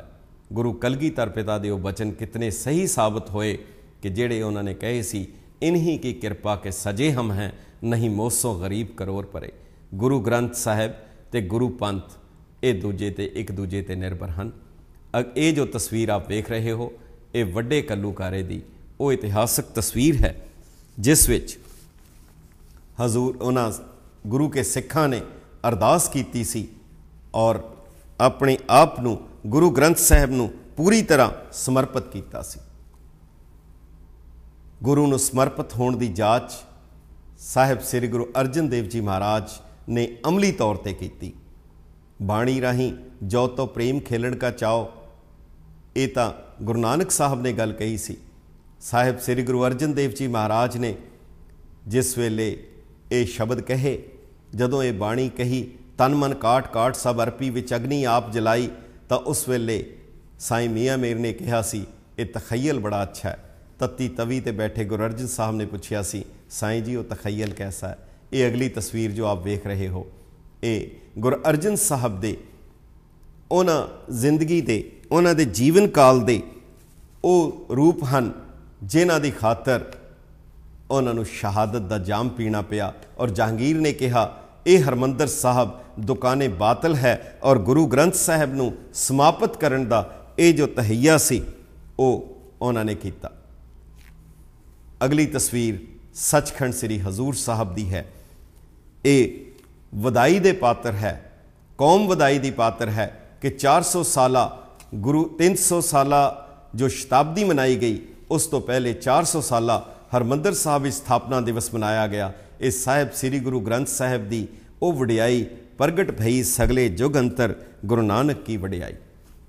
जिहड़ी अगली तस्वीर आप देख रहे हो, ये गुरु गोबिंद सिंह साहब ने जिस वेले दमदमा साहब दे विच भाई मनी सिंह जी कोलों ये जो उन्होंने मुकम्मल करवाया। हुण इस सैगमेंट दे असी बहुत गंभीर विषय वाल जिहड़ा साडा मकसद है वो साहिब श्री गुरु नानक देव जी महाराज जिन्हां दे बारे अगली तस्वीर जो आप वेख रहे हो, जिन्हां दे बारे करता पुरख ने खुद उन्हां दी जोत साहिब श्री गुरु नानक देव जी महाराज विच स्थापित की गई। गुरु नानक साहब ने अपनी जोत किस तरह अगे गुरु साहब दे विच स्थापित की। बाणी और गुरु दे विच कोई फर्क नहीं है। गुरमूरत गुर शब्द है, साध संगत विच प्रगटी आया। शब्द गुरु गुर जानिए, गुरमुख होए सुरत तुन चेला। या जैसे फल से बिरख बिरख से होत फल, अद्भुत गत कछ कहन न आवे जी। जैसे बांस बावन में बावन है बांस बिखे, बिसम चरित्र कऊ मरम न पावे जी। काष्ट में अगन अगन में काष्ट है, अत आश्चर्य है कौतक कहावे जी। सतगुर में शब्द शब्द में सतगुर है, निर्गुण ज्ञान ध्यान समझावे जी। ये जिहड़ी तुरकी बाणी आई है, ये जिहड़ी साहिब श्री गुरु नानक देव जी विच ये स्थापित की गई। वाहिगुरू दी वो शब्द जोत गुरु नानक देव जी विच स्थापित हुई। ये रहस्यवाद का एक बड़ा अगम्मी विषय है कि शब्द जोत सी, गुरबाणी वाहो वाहो बाणी निरंकार है। जिहड़ी बाणी साहिब श्री गुरु नानक देव जी के मुखार बिंद तो निकली वो निरंकार का रूप सी। पर वो किस तरह है, जो छोटे जे विचार हैं कि सब तो पहला वो जो शब्द सी, वो बाणी सी, वो निरंकार का रूप सी, वो गुरु नानक साहब दे विच परा रूप विच आया। सब तो पहला एक परा रूप कहा जाता है कि एक फुरना है, एक ब्रिज बनना है, कोई बिल्डिंग बननी है, उसका एक विचार है, एक फुरना फुरदा है। जिहड़ी वो फुरना हुंदा है उसकी कोई भाषा नहीं हुंदी, उसदी कोई व्याकरण नहीं हुंदी, उसके कोई लफज नहीं हुंदे, पर वो फुरना हुंदा है जिन्हां दी अवस्था उत्थे तक पहुँच जाए वो बगैर लफ्ज़ां दे बगैर शब्दां दे उस फुरने नूं समझ सकते हैं। ये जोत उस रूप विच है जदों वो परा रूप दे विच है, जिसनों मूलाधार कहा जाता है रहस्यवाद दे उस सिस्टम दे विच। जदों उस तो बाद वो उत्ते वल जाती है, फिर वो पश्यंती रूप हो जाती है, ताकि एक प्रकाश के रूप में आती है, उसका कुछ आकार बनता है। मुख्तसर बहुत छोटे जे लफ्ज़ां फिर ये मध्यमा रूप धारण करती है जदों हिरदे दे कोल पहुँचती है। उस वेले इसनों कुछ कुछ इसके विचार प्रगट होण लगते हैं। पर जदों फिर ये गले तक पहुँचती है, ये बैखरी बन जाती है, इन्हों अखर मिल जाते हैं, फिर इसनों शब्द मिल जाते हैं। सो गुरु साहब दे विच जिहड़ी जोत अकाल पुरख दी परा रूप विच पश्यंती मध्यमा ते जदों बैखरी रूप दे विच आई, अखरां दे रूप विच आई, वो फिर वाहो वाहो बाणी निरंकार है। वो जिहड़ी अखरां दे रूप विच आई, गुरु साहब ने उसनों अंकित किया। शरीर और जोत ये दो चाहिए हैं। गुरु नानक साहब दे कोल शरीर सी, इस शरीर दे विच अकाल पुरख ने अपनी जोत स्थापित की। जेकर शरीर ना होए तो उस विच जोत नहीं टिक सकती। विचारन वाली गल है, साहिब श्री गुरु नानक देव जी महाराज ने अपने शरीर दे हुंदियां अपनी हयाती दे विच अपने जीवन काल दे विच ही ये जोत जिहड़ी अगम्मी जोत सी साहिब श्री गुरु अंगद देव जी विच स्थापित की। जोत रूप हर आप गुरु नानक कहायो। और फिर ये जिहड़ी जोत जदों स्थापित हुई तो जोत ओहा जुगत साई सै काया फेर पलटिए। काया बदली हुई, जोत उही सी अकाल पुरख की जोत जिहड़ी गुरु नानक साहब ने अपने शरीर दे हुंदियां गुरु अंगद देव जी स्थापित की। इस तरीके नाल तुरदियां होयां जदों ये जोत साहिब श्री गुरु ग्रंथ साहिब गुरु गोबिंद सिंह जी महाराज विच आई तो उन्होंने ये जोत गुरु ग्रंथ साहिब दे उस शरीर दे विच गुरु ग्रंथ साहिब दे उस शरीर दे विच ये स्थापित कर दी। गुरु ग्रंथ जी मानियो प्रगट गुरां की दे। अज इन्हां लफ्ज़ां तो भी सानू तोड़न की कोशिश की जा रही है। ये गुरु ग्रंथ साहिब दे विच गुरु गोबिंद सिंह साहब ने अपनी जोत स्थापित कर दी। जदों गुरु नानक साहब बगदाद गए सन तो उस वेले उन्होंने एक गल कही सी। गुरु नानक साहब ने कहा सी रब सारे काम नहीं कर सकता। ये बड़ी चैलेंजिंग स्टेटमेंट सी ਤਾਂ ਉਹ ਕਹਿਣ ਲੱਗੇ, ਆਂ ਕੁਦਾਮ ਸਯਸਤ ਕੇ ਖੁਦ ਖੁਦਾਏ, ਖਲੇ ਪੈਦਾ ਨਵੇਂ ਸ਼ਬਦ। ਉਹ ਕਿਹੜੀ ਚੀਜ਼ ਹੈ ਜਿਹੜੀ ਰੱਬ ਪੈਦਾ ਕਰਨੀ ਚਾਹੇ ਤਾਂ ਨਹੀਂ ਕਰ ਸਕਦਾ? ਗੁਰੂ ਨਾਨਕ ਸਾਹਿਬ ਨੇ ਕਿਹਾ ਸੀ, ਜੇ ਰੱਬ ਚਾਹੇ ਇੱਕ ਰੱਬ ਹੋਰ ਪੈਦਾ ਕਰ ਲਵੇ ਤਾਂ ਉਹ ਨਹੀਂ ਕਰ ਸਕਦਾ। ਹਜ਼ੂਰ ਨੇ ਕਿਹਾ ਸੀ, ਆਂ ਕੁਦਾਮ ਸਯਸਤ ਕੇ ਖੁਦ ਖੁਦਾਏ, ਖੁਦਾਏ ਦੀਗਰ ਪੈਦਾ ਨਵੇਂ ਸ਼ਬਦ। ਜੇ ਰੱਬ ਚਾਹੇ ਮੈਂ ਇੱਕ ਰੱਬ ਹੋਰ ਪੈਦਾ ਕਰ ਲਵਾਂ ਤਾਂ ਉਹ ਨਹੀਂ ਕਰ ਸਕਦਾ। ਕਿਸੇ ਵਿਅਕਤੀ ਦੇ ਚਲਾਣਾ ਕਰ ਜਾਣ ਦੇ ਬਾਅਦ ਉਹਦੇ ਵਾਰਸ ਹੋ ਸਕਦੇ ਹਨ, ਉਹਦੀ ਵਿਰਾਸਤ ਹੋ ਸਕਦੀ ਹੈ, ਉਹਦੀ ਸਕਸੈਸ਼ਨ ਹੋ ਸਕਦੀ ਹੈ, ਪਰ ਗੁਰੂ ਸਾਹਿਬ ਨੇ ਆਪਣੇ ਜੀਵਨ ਕਾਲ ਦੇ ਵਿੱਚ ਸਰੀਰ ਦੇ ਹੁੰਦਿਆਂ ਉਹ ਜੋਤ ਗੁਰੂ ਅੰਗਦ ਦੇਵ ਜੀ ਵਿੱਚ ਔਰ ਗੁਰੂ ਗੋਬਿੰਦ ਸਿੰਘ ਸਾਹਿਬ ਨੇ ਇਸ ਸਿਲਸਿਲੇ ਨੂੰ ਤੋਰਦਿਆਂ ਗੁਰੂ ਗ੍ਰੰਥ ਸਾਹਿਬ ਵਿੱਚ ਸਥਾਪਿਤ ਕਰ ਦਿੱਤੀ। ਹੁਣ ਇਹ ਜੋਤ ਗੁਰੂ ਗ੍ਰੰਥ ਸਾਹਿਬ ਵਿੱਚ ਸਥਾਪਿਤ ਹੈ। ਜੇ ਗੁਰੂ ਨਾਨਕ ਸਾਹਿਬ ਦੇ ਉਹ ਲਫ਼ਜ਼ ਦੁਹਰਾ ਦਿੱਤੇ ਜਾਣ ਜਿਹੜੇ ਉਹਨਾਂ ਨੇ ਕਹੇ ਸੀ, ਰੱਬ ਚਾਹੇ ਇੱਕ ਰੱਬ ਹੋਰ ਨਹੀਂ ਪੈਦਾ ਕਰ ਸਕਦਾ, ਗੁਰੂ ਗ੍ਰੰਥ ਸਾਹਿਬ ਜੇ ਚਾਹ ਕੇ ਵੀ ਇਹ ਜੋਤ ਕਿਸੇ ਹੋਰ ਸਰੀਰ ਦੇ ਵਿੱਚ ਸਥਾਪਿਤ ਨਹੀਂ ਕਰ ਸਕਦਾ। ਇਹ ਜੁਗੋ ਜੁਗ ਅਟਲ ਹੈ। ਗੁਰੂ ਨਾਨਕ ਸਾਹਿਬ ਦੇ ਮੂੰਹੋਂ ਨਿਕਲੀ ਹੋਈ ਉਹ ਜੋਤ ਸੀ ਜਿਹੜੀ ਪਰਾ ਪਸ਼ਯੰਤੀ ਮਧਿਮਾ ਔਰ ਬੈਖਰੀ ਰੂਪ ਵਿੱਚ ਬਾਹਰ ਨਿਕਲੀ। ਅੱਜ ਉਹ ਸ਼ਬਦ ਕੋਈ ਵੀ ਵਿਅਕਤੀ ਪੜ੍ਹੇਗਾ, ਮੈਂ ਵੀ ਪੜਾਂਗਾ, ਕੋਈ ਵੀ ਪੜ੍ਹੇਗਾ, ਉਹ ਸ਼ਬਦ ਤਾਂ ਗੁਰੂ ਹੋਏਗਾ, ਉਹ ਬਾਣੀ ਤਾਂ ਨਿਰੰਕਾਰ ਦਾ ਰੂਪ ਹੋਏਗੀ, ਪਰ ਉਹ ਬੋਲਣ ਵਾਲਾ ਸਰੀਰ ਗੁਰੂ ਨਹੀਂ ਹੋਏਗਾ। ਬਸ ਇਹੀ ਫਰਕ ਹੈ। ਭੇਖੀ ਔਰ ਦੰਭੀ ਗੁਰੂ ਜਿਹੜੇ ਕਿ ਇਸ ਚੀਜ਼ ਦੀ ਮਿਸਇੰਟਰਪ੍ਰੀਟੇਸ਼ਨ ਕਰਦੇ ਹਨ। ਇਹ ਗੁਰੂ ਗ੍ਰੰਥ ਸਾਹਿਬ ਦੇ ਵਿੱਚ ਜਿਹੜੀ ਜੋਤ ਸਥਾਪਿਤ ਕਰ ਦਿੱਤੀ ਗਈ ਹੈ, ਇਹ ਜੁਗੋ ਜੁਗ ਅਟਲ ਹੈ। ਇਹ ਉਹੀ ਜੋਤ ਹੈ ਜਿਹੜੀ ਗੁਰੂ ਨਾਨਕ ਸਾਹਿਬ ਦੇ ਵਿੱਚ ਅਕਾਲ ਪੁਰਖ ਨੇ ਨਿਜ ਰੂਪ ਵਿੱਚ ਸਥਾਪਿਤ ਕੀਤੀ ਸੀ। ਗੁਰੂ ਗੋਬਿੰਦ ਸਿੰਘ ਸਾਹਿਬ ਨੇ ਆਪਣੇ ਜੀਵਨ ਕਾਲ ਦੇ ਵਿੱਚ ਗੁਰੂ ਗ੍ਰੰਥ ਸਾਹਿਬ ਵਿੱਚ ਹਮੇਸ਼ਾ ਲਈ ਸਥਾਪਿਤ ਕਰ ਦਿੱਤੀ। ਔਰ ਇਹ ਮੂਰਤੀ ਪੂਜਾ ਨਹੀਂ ਹੈ। ਮੂਰਤੀ ਕਿਸੇ ਚੀਜ਼ ਦੇ ਰੈਪਲੀਕਾ ਨੂੰ, ਉਹਦੇ ਸਰੂਪ ਨੂੰ, ਉਹਦੇ ਚਿੱਤਰ ਨੂੰ, ਉਹਦੀ ਪਰਛਾਈ ਨੂੰ ਕਿਹਾ ਜਾਂਦਾ ਹੈ। ਗੁਰੂ ਗ੍ਰੰਥ ਸਾਹਿਬ ਮੂਰਤੀ ਨਹੀਂ ਹੈ। ਹਾਂ, ਗੁਰੂ ਗ੍ਰੰਥ ਸਾਹਿਬ ਦੀ ਫੋਟੋ ਨੂੰ ਮੂਰਤੀ ਕਿਹਾ ਜਾ ਸਕਦਾ ਹੈ, ਪਰ ਗੁਰੂ ਗ੍ਰੰਥ ਸਾਹਿਬ ਤਾਂ ਖੁਦ ਗੁਰੂ ਹੈ, ਜਿਸ ਨੂੰ ਹਿੰਦੁਸਤਾਨ ਦੀ ਸੁਪਰੀਮ ਕੋਰਟ ਨੇ ਵੀ ਕਿਹਾ ਇਹ ਲਿਵਿੰਗ ਗੁਰੂ ਹੈ। ਜਦੋਂ ਅਸੀਂ ਇਸ ਨੂੰ ਮੱਥਾ ਟੇਕੀਏ, ਪ੍ਰਤੱਖ ਇਸ ਨੂੰ ਗੁਰੂ ਨਾਨਕ ਸਾਹਿਬ ਦੀ ਜੋਤ, ਨਿਰੰਕਾਰ ਦੀ ਉਹ ਜੋਤ, ਨਿਰੰਕਾਰ ਅਕਾਲ ਪੁਰਖ ਦੀ ਉਹ ਜੋਤ ਹੈ, ਉਸ ਨਿਰਾਕਾਰ ਤੱਕ ਪਹੁੰਚਣ ਲਈ ਇਹ ਆਕਾਰ ਸਾਨੂੰ ਗੁਰੂ ਨਾਨਕ ਸਾਹਿਬ ਨੇ ਬਖਸ਼ਿਸ਼ ਕੀਤਾ, ਗੁਰੂ ਸਾਹਿਬਾਨ ਨੇ ਬਖਸ਼ਿਸ਼ ਕੀਤਾ। ਅਗਲੀ ਤਸਵੀਰ ਜਿਹੜੀ ਆਪ ਵੇਖ ਰਹੇ ਹੋ, ਇਹ ਗੁਰੂ ਗੋਬਿੰਦ ਸਿੰਘ ਸਾਹਿਬ। ਇਸ ਤੋਂ ਅਗਲੀ ਤਸਵੀਰ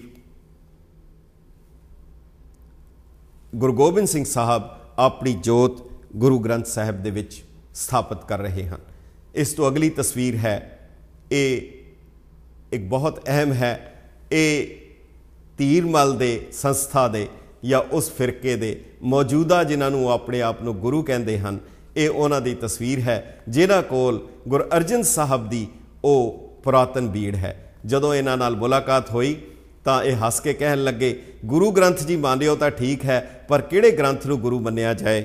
ਤਾਂ ਇਹਨਾਂ ਨੂੰ ਬੇਨਤੀ ਕੀਤੀ ਕਿ ਜਿਹੜੇ ਗ੍ਰੰਥ ਤੁਹਾਡੇ ਕੋਲ ਹੈ ਉਸੇ ਨੂੰ ਗੁਰੂ ਮੰਨ ਲਓ। ਹੱਸਣ ਲੱਗ ਪਏ।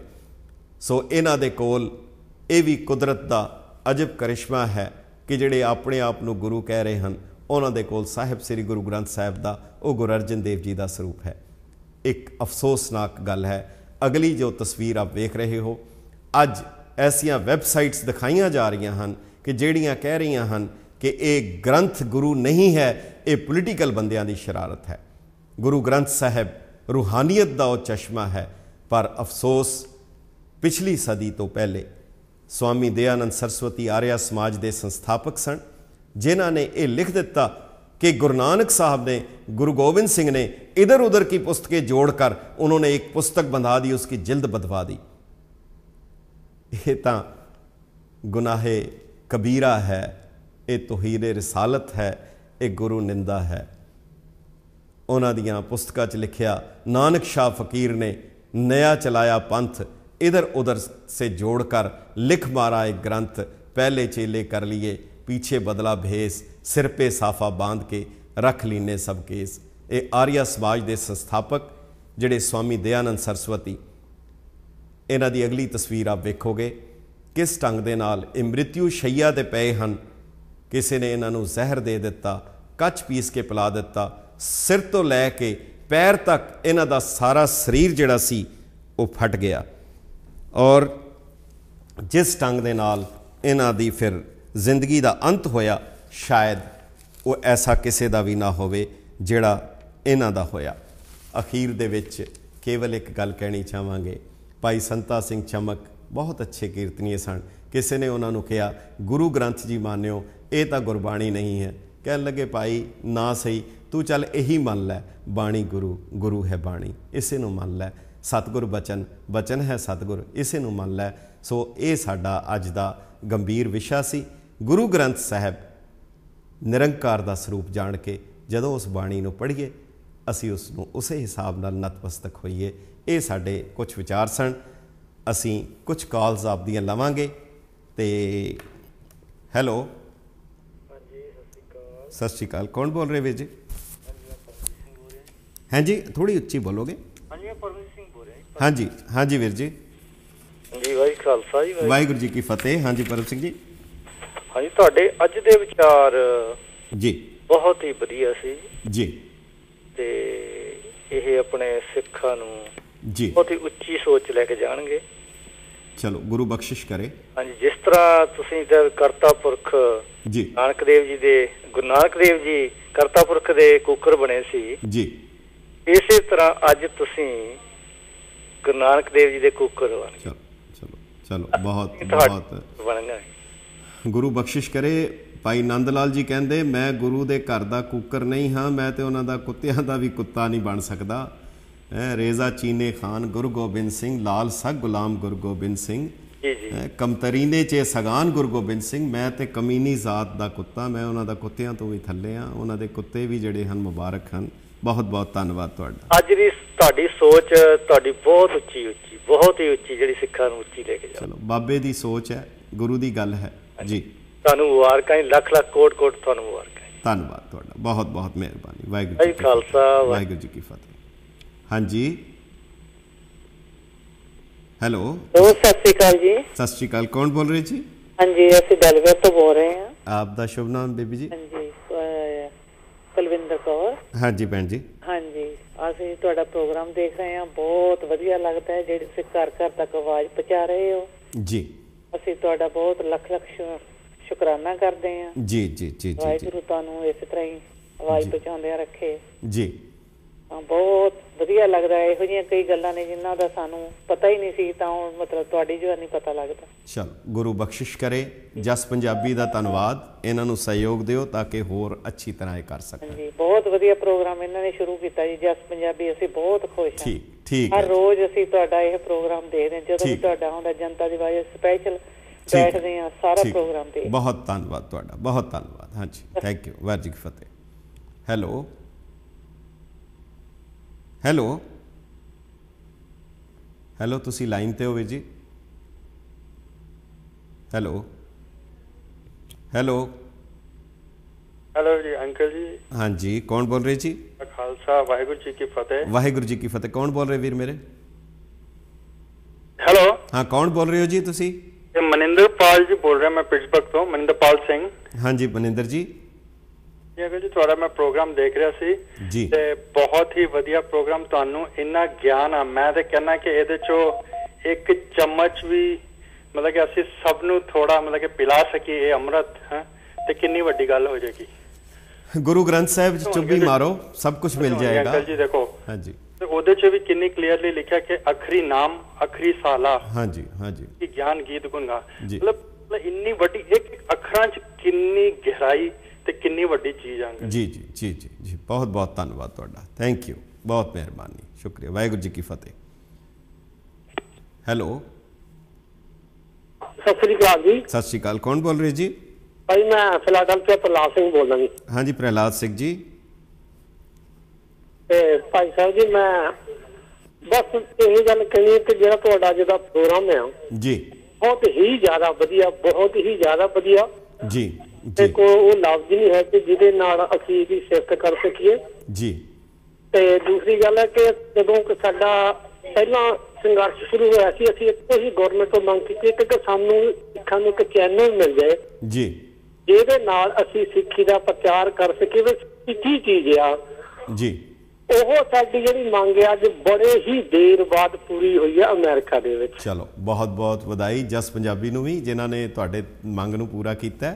ਹਾਂਜੀ, ਤੇ ਜਿਹੜੀ ਕਿ ਜਨਤਾ ਦੀ ਆਵਾਜ਼ ਆ ਤੁਸੀਂ ਇਕੱਲੇ ਇਕੱਲੇ ਘਰ ਘਰ ਤੱਕ ਤੁਸੀਂ ਪਹੁੰਚਾਈ ਹੈ ਜਿਹੜੀ, ਤੇ ਬਹੁਤ ਹੀ ਤੁਹਾਡਾ ਬਹੁਤ ਕੋਟ ਧੰਨਵਾਦ ਤੇ ਤੁਹਾਡੀ ਰੱਬ ਬਹੁਤ ਜ਼ਿਆਦਾ ਲੰਬੀ ਉਮਰ ਕਰੇ। ਚਲੋ ਬਹੁਤ ਬਹੁਤ ਧੰਨਵਾਦ। ਵਾਹਿਗੁਰੂ ਜੀ ਕੀ ਫਤਿਹ। ਖਾਲਸਾ ਵਾਹਿਗੁਰੂ ਜੀ ਕੀ ਫਤਿਹ। ਹਾਂਜੀ ਹੈਲੋ। ਹੈਲੋ ਹਾਂਜੀ ਕੌਣ ਬੋਲ ਰਹੇ ਜੀ? ਕੁਲਦੀਪ ਸਿੰਘ ਜੀ। ਹਾਂਜੀ ਕੁਲਦੀਪ ਸਿੰਘ ਜੀ, ਕਿੱਥੋਂ ਬੋਲ ਰਹੇ ਵੀਰ ਜੀ? ਨਿਊਯਾਰਕ ਤੋਂ ਜੀ। ਹਾਂਜੀ ਜੀ ਹੁਕਮ ਕਰੋ ਵੀਰ ਜੀ।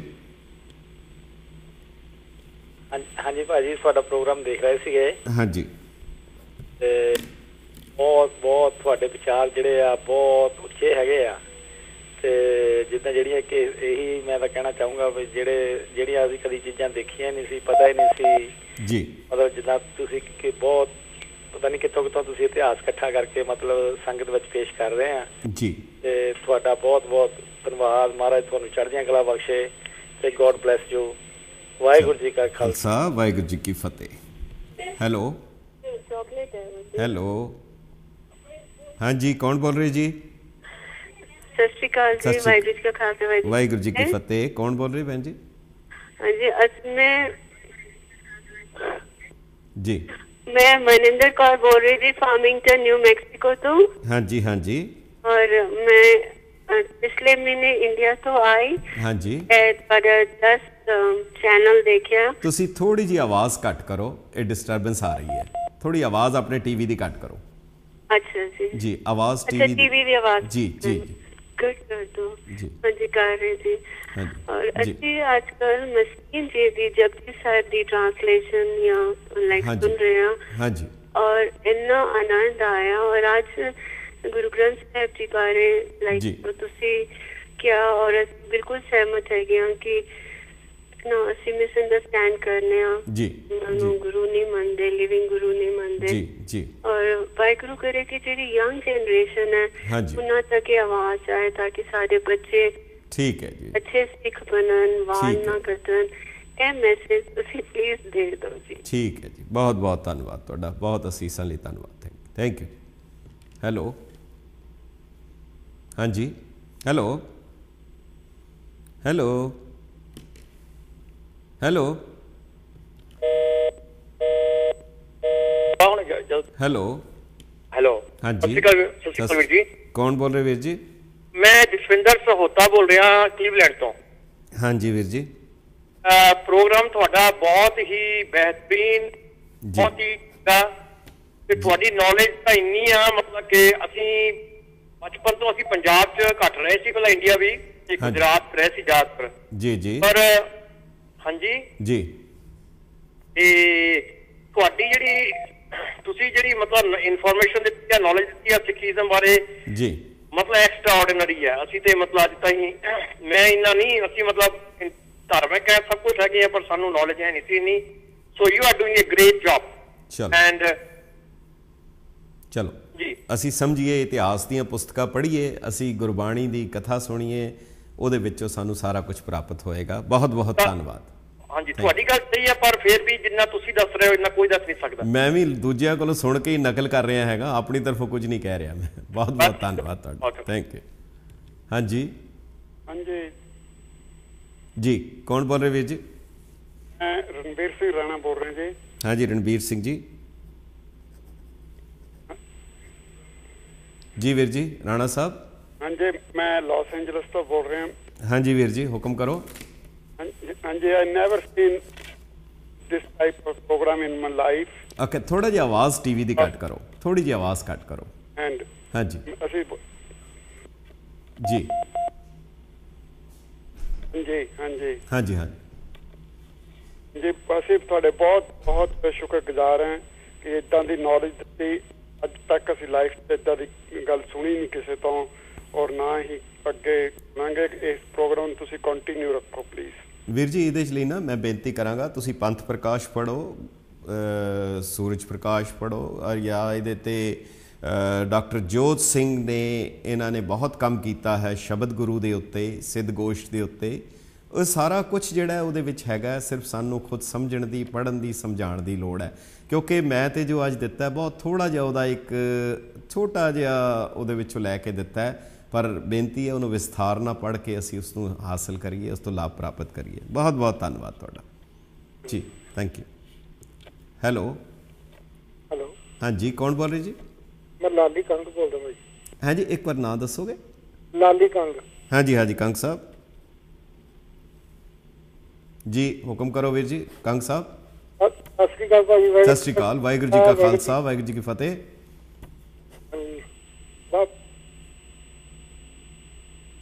ਹਾਂਜੀ ਭਾਈ ਤੁਹਾਡਾ ਪ੍ਰੋਗਰਾਮ ਬਹੁਤ ਵਧੀਆ। ਥੋੜੀ ਆਵਾਜ਼ ਟੀਵੀ ਦੀ ਘੱਟ ਕਰੋ ਜੀ। ਹਾਂਜੀ ਹਾਂਜੀ ਪ੍ਰੋਗਰਾਮ ਭਾਈ ਤੁਹਾਡਾ ਬਹੁਤ ਵਧੀਆ ਜੀ। ਮੈਂ ਤਾਂ ਐਵਰੀ ਡੇ ਵੇਖਦਾ ਮੈਂ ਜਸ ਪੰਜਾਬੀ। ਹਾਂਜੀ ਤੇ ਬਹੁਤ ਸੋਹਣੇ ਤੁਸੀਂ ਪ੍ਰੋਗਰਾਮ ਲੈ ਕੇ ਆਉਣੇ ਜੀ। ਠੀਕ ਹੈ ਜੀ, ਬਹੁਤ ਧੰਨਵਾਦ ਵੀਰ ਜੀ ਤੁਹਾਡਾ, thank you. Waheguru ji Ki Fateh. Hello ਹਾਂਜੀ ਹਾਂਜੀ ਕੌਣ ਬੋਲ ਰਹੇ ਜੀ? ਦਰਸ਼ਨ ਸਿੰਘ ਬੋਲ ਰਿਹਾ ਜੀ। ਹਾਂਜੀ ਦਰਸ਼ਨ ਸਿੰਘ ਜੀ। ਹਾਂਜੀ ਵਾਹਿਗੁਰੂ ਖਾਲਸਾ ਵਾਹਿਗੁਰੂ ਜੀ ਕਾ ਖਾਲਸਾ, ਵਾਹਿਗੁਰੂ ਜੀ ਕੀ ਫਤਿਹ। ਅੱਛਾ ਜੀ, ਤੁਹਾਡਾ ਪ੍ਰੋਗਰਾਮ ਦੇਖ ਰਿਹਾ ਸੀ ਜੀ, ਤੇ ਮੈਂ ਇੱਕ ਤੁਹਾਨੂੰ ਬੇਨਤੀ ਕਰਾਂਗਾ, ਤੁਸੀਂ ਪੱਕੇ ਹੀ ਕਿਉਂ ਨਹੀਂ ਇੱਥੇ ਰਹਿ ਜਾਂਦੇ? ਗੱਲ ਸੁਣ, ਨੱਕ ਨੱਥ ਖਸਮ ਹੱਥ ਕਿਰਤ ਧੱਕੇ ਦੇ, ਜਹਾਂ ਦਾਣੇ ਤਹਾਂ ਖਾਣੇ, ਨਾਨਕਾ ਥੋੜੀ ਜਿਹੀ ਨੌਲੇਜ ਹੋਰ ਵੱਧਦੀ ਹੈ। ਪਰ ਸਾਡੇ ਇੱਥੇ ਭਾਈ ਸਾਹਿਬ ਜੀ ਇੱਥੇ ਤੇ ਗੱਲ ਹੀ ਵੱਖਰੀ ਹੋਈ ਪਈ ਆ। ਜਿਹੜੇ ਸਾਡੇ ਗੁਰੂ ਘਰ ਦੇ ਗ੍ਰੰਥੀ ਨੇ ਨਾ ਜੀ, ਉਹ ਵੀ ਜਦੋਂ ਸਾਨੂੰ ਕਿਤੇ ਸਿੱਖਾਂ ਨੂੰ ਟ੍ਰਾਂਸਲੇਸ਼ਨ ਕਰਕੇ ਦੱਸਦੇ ਤੇ ਹੋਲੀ ਬੁੱਕ ਦੱਸਦੇ ਨੇ ਸਾਡੀ। ਜੀ ਜੀ, ਚਲੋ ਚਲੋ ਇਹ ਗੱਲ ਆਪ ਜੀ ਵੀ ਉਹਨਾਂ ਨੂੰ ਦੱਸੋ। ਇਹ ਬੁੱਕ ਨਹੀਂ ਹੈਗੀ, ਇਹ ਗੁਰੂ ਸਾਹਿਬ ਦਾ ਸਰੂਪ ਹੈਗਾ। ਅਸੀਂ ਜਿਵੇਂ ਗੁਰੂ ਸਾਹਿਬ ਨੂੰ ਵੀ ਇੱਕ ਆਮ ਆਦਮੀ ਕਰਕੇ ਨਹੀਂ ਕਹਿ ਸਕਦੇ ਜਾਂ ਇੱਕ ਸਰੀਰ ਨਹੀਂ ਕਹਿੰਦੇ, ਸੋ ਇਹ ਉਹਨਾਂ ਦੀ, ਇਹ ਵੀ ਉਹਨਾਂ ਦਾ ਪ੍ਰਤੱਖ ਸਰੂਪ ਹੈ। ਬਹੁਤ ਬਹੁਤ ਮੈਂ ਕਈ ਦੇਖੇ ਨੇ ਗੁਰੂ ਘਰ ਦੇ ਵਜ਼ੀਰ ਜਿਹੜੇ ਨੇ ਜੀ ਜੀ ਜੀ, ਉਹ ਤੇ ਇੱਥੇ ਤੱਕ ਕਹਿੰਦੇ ਜਿਹੜੇ ਅਸੀਂ ਰਮਾਲੇ ਚੜਾਉਂਦੇ ਆ ਅਸੀਂ ਬੁੱਤ ਪੂਜਾ ਕਰਦੇ ਆ। ਮੈਂ ਉਹਨਾਂ ਨੂੰ ਕਈ ਵਾਰੀ ਐਕਸਪਲੇਨ ਕਰਨ ਦੀ ਕੋਸ਼ਿਸ਼ ਕੀਤੀ ਹੈ। ਚਲੋ ਅੱਜ ਉਹ ਆਪਨੇ ਉਸ ਨੁਕਤੇ ਨੂੰ ਵੀ ਦੇਖਿਆ ਹੈ ਕਿ ਮੂਰਤੀ ਹੁੰਦੀ ਹੈ ਕਿਸੇ ਦਾ ਸਰੂਪ ਚਿੱਤਰਨ ਕਰ ਲੈਣਾ। ਹਾਂ, ਗੁਰੂ ਗ੍ਰੰਥ ਸਾਹਿਬ ਦੀ ਕੋਈ ਪੱਥਰ ਦੀ ਮੂਰਤੀ ਬਣਾ ਕੇ ਰੱਖਦੇ, ਉਹ ਮੂਰਤੀ ਹੈ, ਪਰ ਗੁਰੂ ਗ੍ਰੰਥ ਸਾਹਿਬ ਮੂਰਤੀ ਨਹੀਂ ਹੈ। ਬਹੁਤ ਬਹੁਤ ਧੰਨਵਾਦ। ਓਕੇ ਜੀ, ਥੈਂਕ ਯੂ। ਵਾਹਿਗੁਰੂ ਜੀ ਕੀ ਫਤਿਹ। ਵਾਹਿਗੁਰੂ ਜੀ ਕੀ ਫਤਿਹ। ਹਾਂਜੀ ਹੈਲੋ ਹੈਲੋ ਹਾਂਜੀ ਅੰਕਲ ਜੀ ਸਤਿ ਸ਼੍ਰੀ ਅਕਾਲ। ਸਤਿ ਸ਼੍ਰੀ ਅਕਾਲ ਜੀ, ਕੌਣ ਬੋਲ ਰਹੇ ਜੀ? ਹੈਲੋ ਹਾਂਜੀ ਕੌਣ ਬੋਲ ਰਹੇ ਹੋ ਤੁਸੀਂ?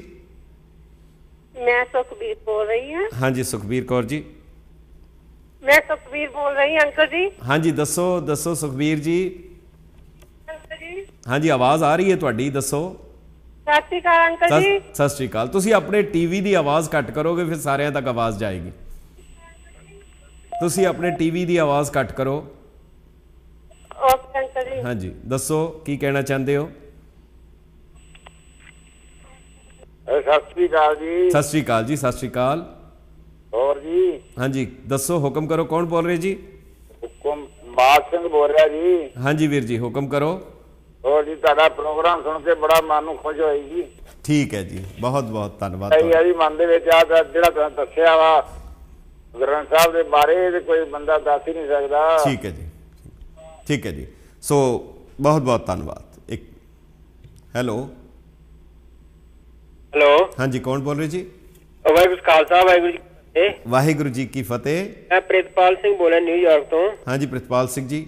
ਮੇਰਾ ਕੁਐਸਚਨ ਹੈ ਕਿ ਆਪਾਂ ਆਨੰਦਪੁਰ ਸਾਹਿਬ ਜਾਂਦੇ ਆ ਜੀ, ਬਾਬਾ ਬੁੱਢਣ ਸ਼ਾਹ ਦਾ ਉੱਥੇ ਆਉਂਦੀ ਜਗ੍ਹਾ ਹੈ। ਅੱਛਾ ਜੀ। ਉੱਥੇ ਫਿਰ ਆਪਾਂ ਇਤਿਹਾਸ ਪੜ੍ਹੀਦਾ, ਫਿਰ ਉੱਥੇ ਆਪਾਂ ਨੂੰ ਮੱਥਾ ਟੇਕਣਾ ਚਾਹੀਦਾ ਕਿ ਨਹੀਂ ਟੇਕਣਾ ਚਾਹੀਦਾ? ਦੇਖੋ, ਸਿਵਾਏ ਗੁਰੂ ਗ੍ਰੰਥ ਸਾਹਿਬ ਦੇ ਸਿੱਖ ਦਾ ਸਿਰ ਸਿਵਾਏ ਗੁਰੂ ਗ੍ਰੰਥ ਸਾਹਿਬ ਦੇ ਕਿਧਰੇ ਨਹੀਂ ਝੁਕਦਾ। ਜਿਵੇਂ ਕਹਿੰਦੇ ਨਾ, ਜਿਸ ਦਰ पे झुके सर ना उसे दर नहीं कहते, जो हर जहाँ पे झुक जाए उसे सर नहीं कहते। ਸਿਰ ਮੱਥਾ ਟੇਕਣ ਦਾ ਮਤਲਬ ਆਪਣੀ ਬੁੱਧੀ ਨੂੰ ਸਮਰਪਿਤ ਕਰਨ ਦੀ। ਸਿਵਾਏ ਗੁਰੂ ਗ੍ਰੰਥ ਸਾਹਿਬ ਦੇ ਕਿਸੇ ਦੇ ਅੱਗੇ ਮੱਥਾ ਨਹੀਂ ਟੇਕਣਾ, ਭਾਵੇਂ ਕੋਈ ਕਿੰਨਾ ਵੱਡਾ ਵਿਅਕਤੀ ਹੋਏ, ਭਾਵੇਂ ਕਿੰਨਾ ਮਹਾਨ ਹੋਏ। ਉੱਥੇ ਜੱਜਮੈਂਟ ਕੀਤੀ ਪਰ ਉੱਥੇ ਸ਼੍ਰੋਮਣੀ ਕਮੇਟੀ ਵੱਲੋਂ ਤੇ ਕੁਝ ਹੈ ਨਹੀਂ। ਅੱਛਾ ਚਲੋ, ਉਹ ਫਿਰ ਉਹਨਾਂ ਨੂੰ ਤੁਸੀਂ ਨਿੱਜੀ ਜਿਹੜੇ ਸਵਾਲ ਹੈ ਜਾਂ ਇੱਕ ਪਰਟੀਕੂਲਰ ਸਵਾਲ ਹੈ, ਆਪ ਜ਼ਰੂਰ ਲਿਖੋ, ਸਾਨੂੰ ਵੀ ਲਿਖ ਕੇ ਭੇਜੋ ਤਾਂ ਕਿ ਅਸੀਂ ਆਪਣੇ ਵਿਚਾਰਾਂ ਨੂੰ ਅੱਗੇ ਵੀ ਤੋਰੀਏ ਤੇ ਉਹਨਾਂ ਤੱਕ ਵੀ ਪਹੁੰਚਾਈਏ। ਬਹੁਤ ਬਹੁਤ ਧੰਨਵਾਦ ਆਪ ਸਭ ਦਾ। ਇੱਕ ਅਖੀਰਲੀ ਕਾਲ ਲੈ ਕੇ ਸਮਾਪਤ ਕਰਾਂਗੇ ਔਰ ਆਪ ਆਪਣੇ ਵਿਚਾਰ ਸਾਨੂੰ lamba@justpunjabi.com ਜਾਂ info@justpunjabi.com ਜਾਂ ਈਮੇਲ ਰਾਹੀਂ ਜਾਂ ਤੁਸੀਂ ਸਾਨੂੰ ਖਤ ਲਿਖ ਸਕਦੇ ਹੋ। ਇਹ ਅਖੀਰਲੀ ਕਾਲ ਲੈ ਕੇ ਅਸੀਂ ਸਮਾਪਤ ਕਰਾਂਗੇ। ਬਹੁਤ ਬਹੁਤ ਧੰਨਵਾਦ। ਹਾਂਜੀ ਹੈਲੋ ਜੀ ਭਾਈ, ਸਤਿ ਸ਼੍ਰੀ ਅਕਾਲ ਜੀ। ਵਾਹਿਗੁਰੂ ਜੀ ਫਤਿਹ। ਕੌਣ ਬੋਲ ਰਹੇ ਜੀ? ਕੁਲਵੰਤ ਸਿੰਘ ਹੈ ਜੀ। ਹਾਂਜੀ ਕੁਲਵੰਤ ਸਿੰਘ ਜੀ, ਆਪ ਦੀ ਅਖੀਰਲੀ ਕਾਲ ਹੈ। ਕਾਲਸ ਹੋਰ ਬੜੀਆਂ ਸੀ, ਸਮਾਂ ਇਜਾਜ਼ਤ ਨਹੀਂ ਦੇ ਰਿਹਾ। ਆਪ ਜ਼ਰਾ ਥੋੜੇ ਸਮੇਂ 'ਚ ਦੱਸੋ ਕੀ ਹੁਕਮ ਕਰਨਾ ਚਾਹੁੰਦੇ ਹੋ? हाँ जी कुलवंत सिंह जी दसो। वाहिगुरू जी का खालसा वाहिगुरू जी की फतेह। कुलवंत सिंह जी दसो आप की कहना चाहते? जी भाजी सत श्री अकाल। सत श्री अकाल। हाँ जी आप जी ये भाजी उन्होंने बहुत बहुत मेहरबानी करनी ते भाजी चलो करके टाइम ठीक है जी बहुत बहुत धन्यवाद तुहाडा थैंक यू। सो इन्हां विचारां दे नाल समा इजाजत नहीं दे रहा बल्कि थोड़ा जिहा समय नूं असीं उलंघ भी गए हाँ जिहड़ी खेमा दे जाचक हाँ। सो आप इन्हां विचारां नूं गंभीरता नाल विचार करनी गुरु ग्रंथ साहिब की महत्ता नूं उस दे सरूप नूं ये अकाल पुरख की सरगुण जोत है ये अकाल पुरख का प्रतੱਖ स्वरूप है। इसनूं असीं ये समझ के जदों भी गुरु ग्रंथ साहिब नूं मत्था टेकीए नतमस्तक होइए ये समझिए महसूस करिए कि असीं प्रतੱਖ अकाल पुरख नूं या गुरु साहिबान नूं मत्था टेक रहे हाँ। इन्हां लफ्ज़ां दे नाल आप दा बहुत बहुत धन्यवाद। आप दे विचारां दी सानूं लोड़ भी है और ताकि असीं उन्हां नूं अगे तोरीए। बहुत बहुत धन्यवाद। वाहिगुरू जी का खालसा वाहिगुरू जी की फतेह।